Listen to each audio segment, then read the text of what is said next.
Kumusta? Ito mag-unbox na naman tayo ng bago nating nabili. At ito ang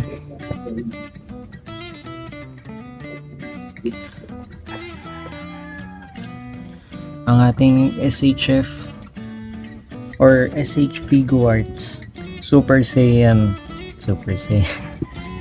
What? Ang ating SHF or SH Figuarts Super Saiyan God Super Saiyan Son Goku. Ang haba.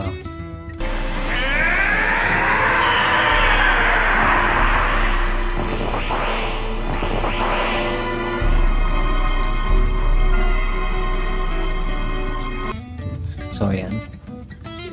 Tingnan nyo yung close-up.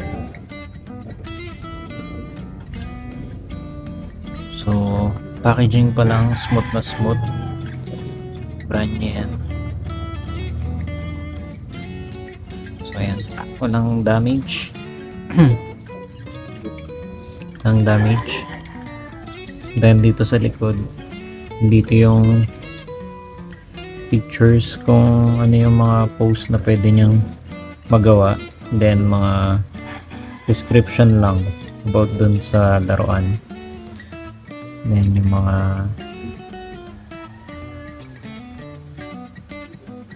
ayan. So unbox natin, bagong bago. Itang in cutter.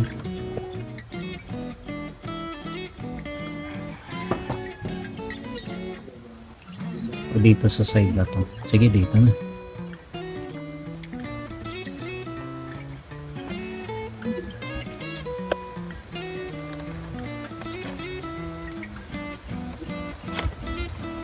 Pasensyahan nyo na, biglang bumusang ulan. So, pilig siguro sa background din.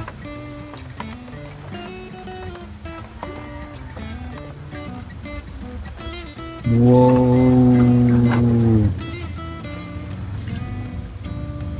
Same lang nung sa ating SHF na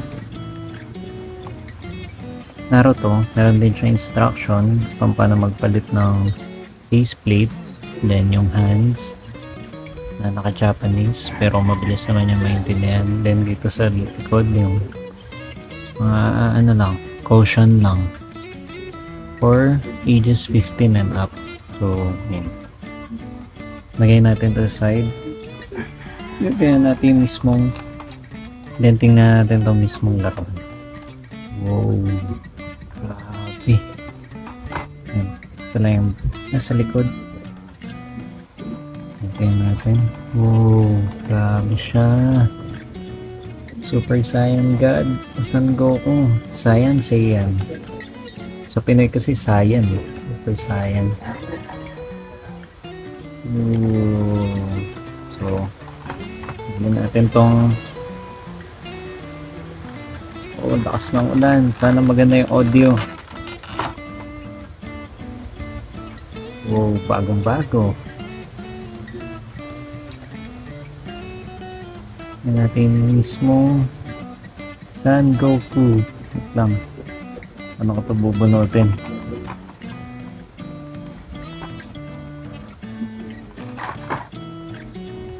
Wow, look at that. Yung main details, oh, bangis. Mata, yung buhok, yung damit. Oh, yan, oh. May mga plastic pa. Likod. Yung logo ng kanyang, ano, uniform. Yung sapatos. Ooh. Yung tali, oh. Grabe, ganda ng details. Oh, ganda. So yan, tanggalin na natin itong mga to. Okay, official na siya. Yan siya, brand new. Yan itong sa baba. Yan, official na. Yan siya, brand new. Yan ang patunay na brand new yung laruan pag may mga ano pa, plastic. Oh, yan. articulation. Wala siya sa ano, wala siyang plastic dun sa hip. Wow, ganda. Kapit. So ano lang naman to, initial impression. So ayan, maganda siya. Tight yung mga joint. Medyo may konti lang dito sa egg, pero hindi naman siya sobrang loose. Wow, get that. Double jointed. Pati muscle. Ganda ng details, oh. So tingnan natin muna yung accessories. Hindi ba na natin siya masyadong patong natin. First, itong kanyang open hands. Sa ano yata ito eh, Kamehame wave niya gagamitin. So, tingnan mo naman yung details. Pati kuko. Chinese mangguhit sa palad, oh. Grabe. Ito. Ang kanyang Kamehame wave. Grabe. Kamehame pose. Gravity. Pati ko ko. Dang. Then dito tayo sa faceplate. Itong kanyang shouting. Galit na galit. Oh. Pati yung kilay. Ang ganda ng details. Kompleto. Yung tenga, yung bibig. Ganda. Then itong kanyang mayabang na mukha. Angas par. Angas.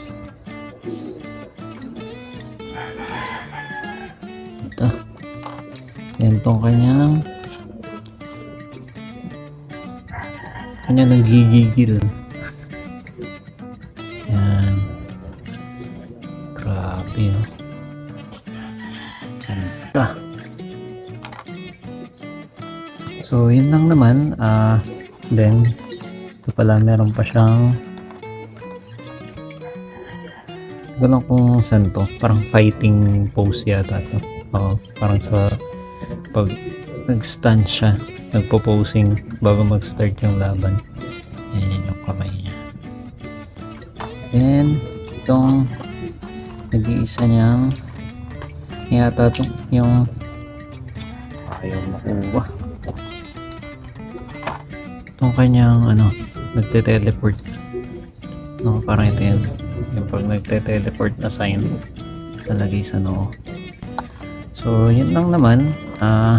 Yun lang. Unboxing tsaka initial impression. Marami na namang video sa YouTube about sa mga articulation niya. Dahil kayo makapanood. So, yun sa akin. Ano lang talaga. Impression ko lang dun sa laruan. So yun, maraming salamat at tuwan-tuwa talaga ako sa bago natin nabili. Sige, pakitaan ko lang kayo ng kung paano magpalit ng mukha. Dito siya tatanggalin. Bago tapusin natin itong video. Pupunutin mo lang itong kanyang bangs. So naka-port lang yun doon. Then yung mukha, same din. Pupunutin lang din. Uy, magalit siya kasi bagong bago. Ayan, ito yung technology niya sa loob. May peg doon, then yung lagay na kanyang mukha. Try natin itong sumisigaw. Ayan, puport mo lang doon. Then balik mo lang itong kanyang bangs. Dapat mo na, and then ayun na. Oh, diba? Nice. Kita natin yung mukha, and then try naman natin palitan tong kamay. Paano lang siya? Bubunutin na lang sa dito. Yan. Tandaan, then yun. Makikita nyo yung peg. Yan. Then try natin tong kanyang Kamehame wave. Lagyan mo dyan. Work mo. Then, kabila. And then, same process, bunutin. Then, puport mo lang siya. Dahan-dahanin mo lang kasi usually, yan, napuputol yan. Pagka, masyado mo pinuwersa. So, dahan-dahan lang naman yung pagkabit. Yan. Parang rubber material naman tong kamay niya. So, soft naman. Hindi ka naman mag-aalala na masira agad. Then, try natin Kamehame wave. Para nakaganod lang naman. Hassle ako dito sa kanya.